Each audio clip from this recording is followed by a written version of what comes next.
Hey everyone, time for another Arizona Craft Beer review in honor of the Arizona Craft Beer Awards and the upcoming festival. I'm Matt, Digital Content Director here at Phoenix Magazine, alongside Johan, the marketing guy and events planner here. If anyone went to Dish Fest, if you know anything about Dish Fest, Johan hooked it up, man. He's the best at what he does for events. And nice. we have another event coming up in October. We're going to talk about that in That's a little bit, but first, we also have our Best of the Valley event, Best coming Fest. up August 13th. Let's give them some details at the end of this. But first, let's get to the beer of the day. Of course. This Flying Bastard Brewing Honey Hefeweizen. Yes. Hold it up to the camera. 5.1% ABV wheat beer, Bavarian style, right on the can here. Bavarian style Hefeweizen brewed with local Arizona orange blossom honey. This brings me back to the beginnings of my craft beer journey. Hefeweizens were kind of the first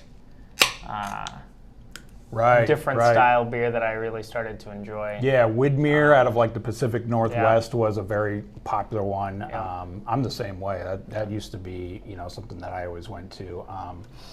So let's pour it into our appropriate glassware here and give it a little taste. So one thing you'll find one thing I find about a lot of American Hefeweizens versus your German Hefeweizens is that the German Hefeweizens typically are not very filtered. So like this is kind of clear. Sure.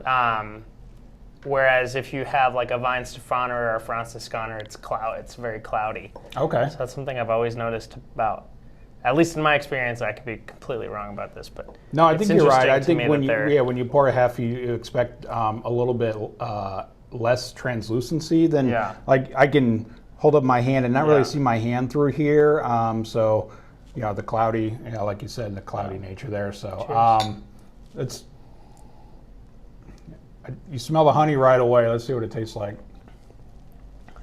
Yeah, that classic banana clove yeast flavor.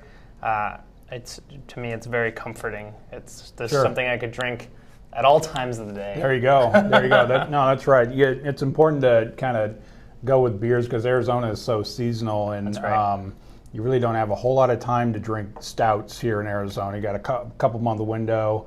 But a beer like this that's light and refreshing and got a little bit of fruit and sweetness to it, that this is what you drink for 8 months out of the year because it's warm. The funny thing too about beers like this that I've always noticed is that the cold, like if you get them past a certain level of cold, the flavor tends to suffer. And then if they're too warm, then it doesn't taste as good. So I've always noticed that, this applies to a lot of different styles of beer, but Hefeweizens particularly, you serve them real cold and you miss out on all the flavor.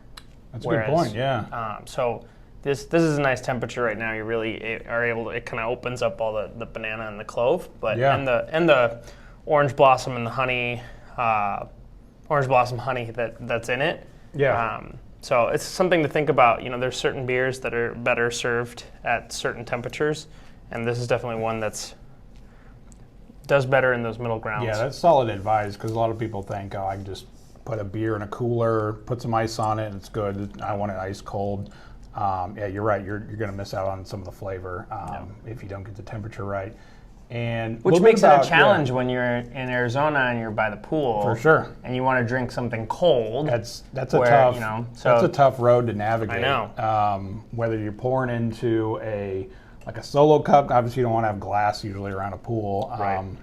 But so you want to have maybe something plastic, and it seems like your beer is going to warm up naturally anyways because of maybe the mug or the cup, and then you're outdoors obviously when it's hot. Get yourself like a good Yeti tumbler. Yes. That's a good point. Yeah. Some of those insulated coffee mugs also. That works too. Yep.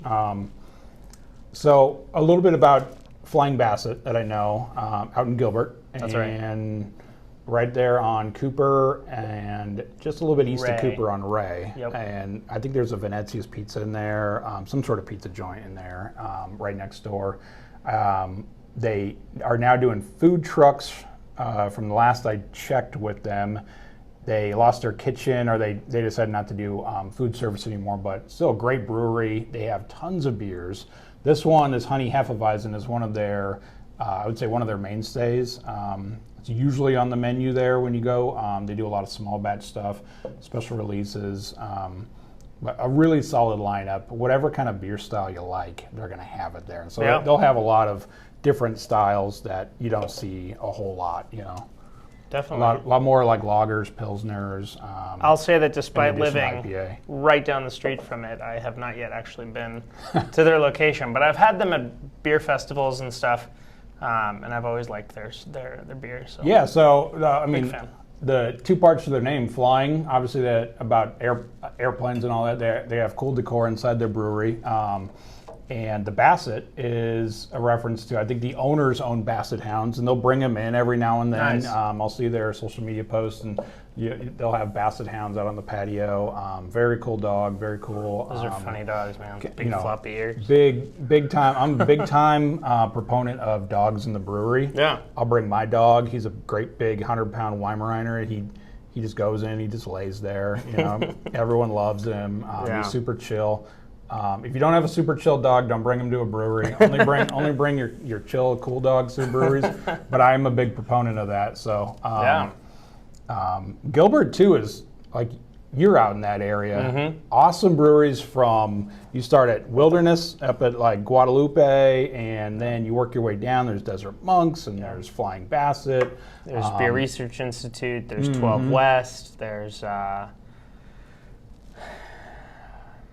Oso. You go downtown. Oso's Gilbert. Right there. You Yeah. got the Oso. I know where they Cider do all Core their- is going to open up their new production facility going in Gilbert, right? Mm-hmm. Yeah. And then you got a lot of great tap rooms too. You Yep. have Tap Dragon is new. They're on Warner and Gilbert. Really cool location. I got to visit there the other day. A lot of great beers, great mead selection too. Which is not something you see in a lot of places. So they got wine, they got beer, they got mead. So yeah, Gilbert's definitely kind of turning into a little bit of a center point in the beer community. Yeah. I love it because that's where I live. There you go. And then obviously there's a new one on Power Road. I don't know if it's technically Mesa or not, but it's kind of going in. It might be Mesa, but kind of that Gilbert Mesa area, kind of all meshed together. So if you're in Gilbert, you might just go east a little bit. There's a new one going in down there by Caldwell County Barbecue.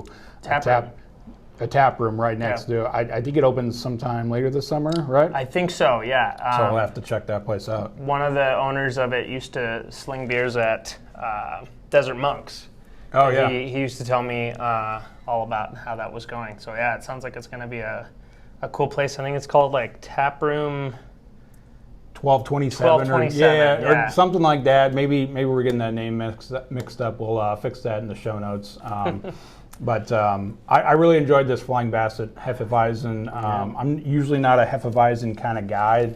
Sometimes the wrong ones, I don't know, maybe they give me heartburn or something. But this one, I don't expect that from this one.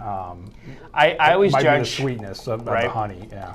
I always judge Hefeweizen's a little harsher because I'm a big fan of all the German. They're like original German. Like Weihenstephaner has been in production since the year 1040.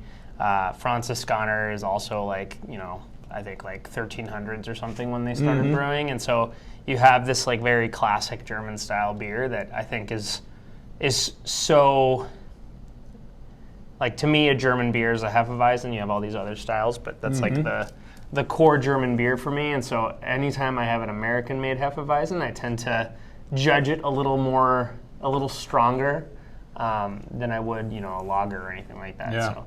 But this is very drinkable. It's very tasty. And Arizona used products or Arizona-based local products, the Orange Blossom Honey. Really appreciate local breweries who incorporate all the local stuff that Arizona has to offer. Speaking of local Arizona, let's talk more about some of the festivals you're planning, right? That's right. Yeah, so we have in October 22nd, we have our inaugural Arizona Craft Beer Festival, combining that with the Arizona Craft Beer Awards, which is going to be sort of a Great American Beer Festival style, awards by different beer styles. We'll have a proper competition with judges and all that, announcing those winners the day before the festival. So when you go, you can see who won and try the best beers in Arizona. And then we're also combining that with our Best of the Valley Arizona craft beer category, which is a huge amalgamation of a ton of Arizona beer. So really kind of wanting to celebrate the great beer community that we have here in Arizona, and that it's only getting bigger. It always seems like there's another new brewery opening late up. October, man, such a great time to be drinking beer outside. Hopefully looking at an outside venue. That's right, we are. Yeah, and it's kind of funny because a lot of people think Oktoberfest is in October. Right. Although the original Oktoberfest is technically in September, going into the first week of October. Yeah. So we wanted to put on the festival in October to kind of try to extend that sort of beer celebration that is Oktoberfest into the month of October. Yep. And so, we're very excited. We're going to be holding it at the Heritage at Sportsman's Park venue, which is out by the State Farm Stadium. Yeah, where the Cardinals play. Yeah. That's right. And it's going to be, big lawn, great VIP space, great little beer garden.